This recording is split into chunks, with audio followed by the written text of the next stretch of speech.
Hey, everybody, welcome back to Christian Curious. I'm Pastor Billy Calderwood, and I'm here with apologetics teacher Will Reusch on his Cylinder Radio podcast platform, talking about Christian Curious, answering questions that people have about the Christian faith.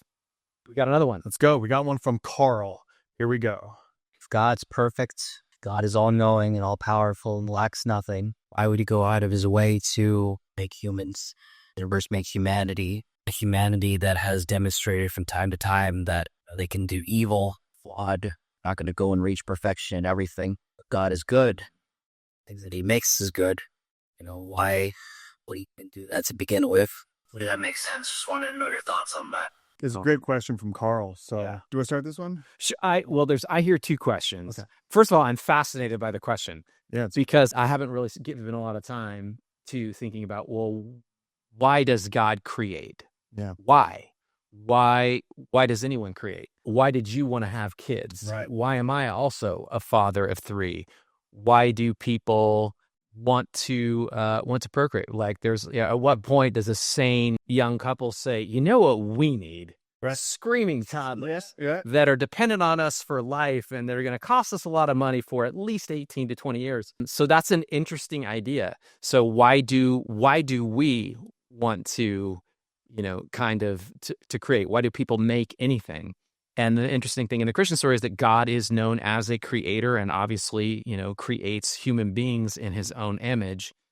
And I think that whatever other answers, there are a lot of answers out there for why this. Well, we want to create, we want to, increase our family because of evolutionary biology. We have to increase, right? But when you take all of that away, I know people that have spent hundreds of thousands of dollars on in vitro and fertilization because they so deeply wanted to expand their family.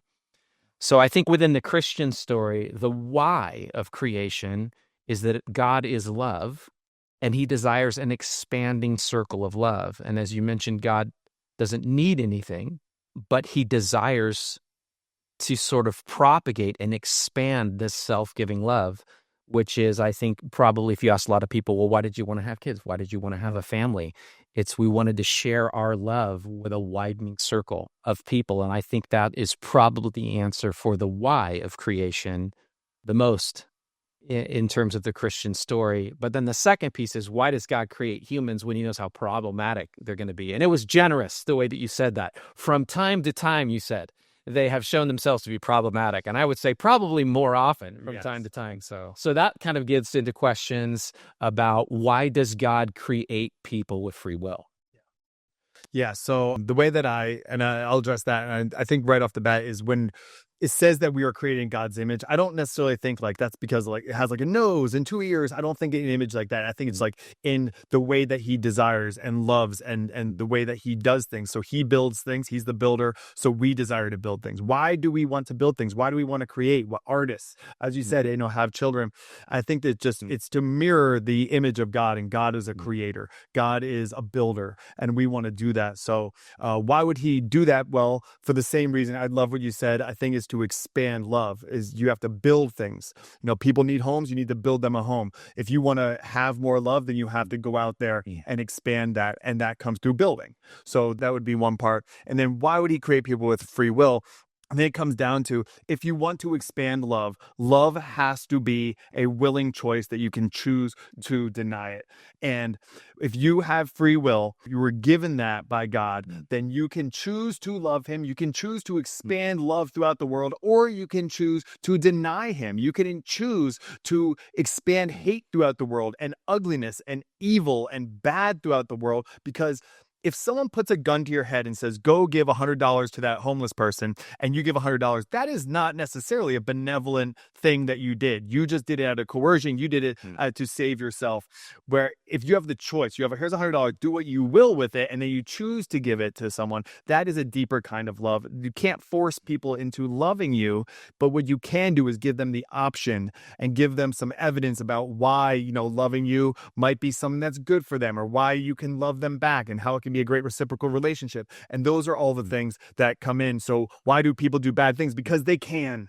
They can deny him. They can do terrible things. But if you can do terrible things, you can also do great things. And if you put the metaphorical gun to your head, then you can only do good. If you can only do good, then how good are you? But if it's an actual choice, then you can do good or bad. So that's the way I would approach that. Yeah. Your thoughts? No, I love what you said, Will. For love to be real, it has to be a choice. Yeah. And for a relationship to be based on love, it cannot be based on just power. Yeah.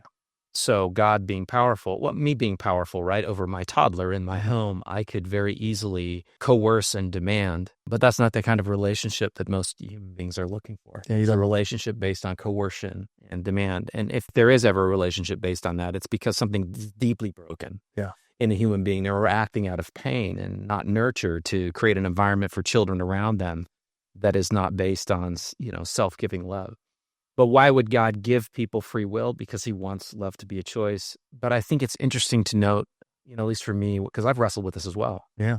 God, why would you see how horrible human beings could be to each other, the horrible things that would be perpetrated by entire civilizations against other people groups? How could you possibly have created with people with free will, knowing how badly it could go? But I think the more I've read the Christian story and the more I understand the central message of the Bible and Jesus is that God decides that if he does create people with free will, because he wants the capacity, the option for a real loving relationship with his creation, with human beings, he has to give them choice. He has to give them free will in order for the love to be real.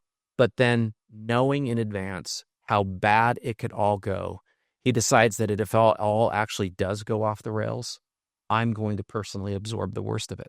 Yeah. So Christ comes and absorbs the most brutal and painful death possible and takes on the sin of humanity to obtain victory over death and victory over all of the evil that we perpetrate. And he says, and all those who put their trust in me will also get ultimate victory over evil and pain and suffering and death.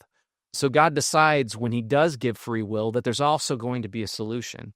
And the solution for all the pain that's going to enter the human story because of free will is going to be ultimately paid by God himself, which is an extraordinary measure of love. Unbelievable. Yeah, that's a great way to put it.